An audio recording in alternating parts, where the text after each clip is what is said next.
La COVID-19 est une maladie qui recèle encore des mystères, mais de là à croire tout ce qui s'écrit sur ses causes et ses conséquences, restons prudents. Près de 20 000, c'est le nombre de partages de cette publication sur les réseaux sociaux.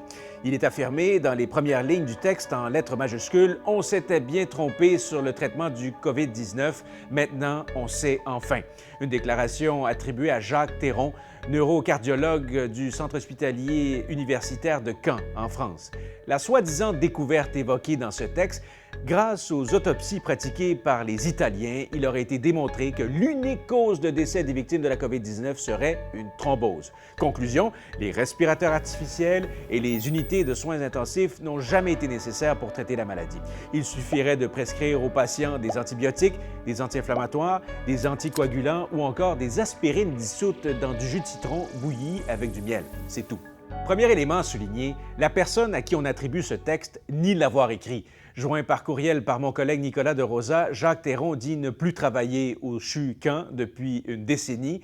Maintenant, parlons thrombose. Il s'agit d'une maladie sanguine qui entraîne la formation de caillots qui entravent les vaisseaux sanguins.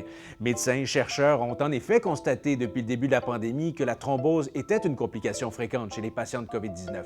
Mais la publication virale va assez loin en affirmant que la thrombose est l'unique cause de décès lié à la COVID-19.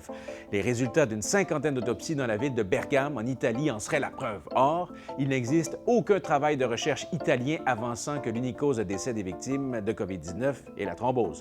Plusieurs études en Europe révèlent la présence de caillots de sang chez des patients ayant été testés positifs à la COVID-19, mais généralement, ces études concluent tout de même que la COVID-19 est une maladie respiratoire et que les patients montraient des signes cliniques et radiologiques d'une pneumonie au moment de leur hospitalisation. Quant aux anticoagulants, ils étaient déjà utilisés auprès de la quasi-totalité des patients de n'importe quelle infection sévère avant même que la COVID se propage, ce qui semble particulier avec les patients infectés à la COVID-19 et qu'ils ont davantage de caillots sanguins. Pour plus de détails sur cette publication trompeuse, je vous suggère fortement la lecture du dossier signé Nicolas de Rosa sur notre page web. Et n'oubliez pas d'adhérer à notre groupe Facebook et d'écouter l'émission diffusée les samedis et dimanches sur ICRDI. Salut!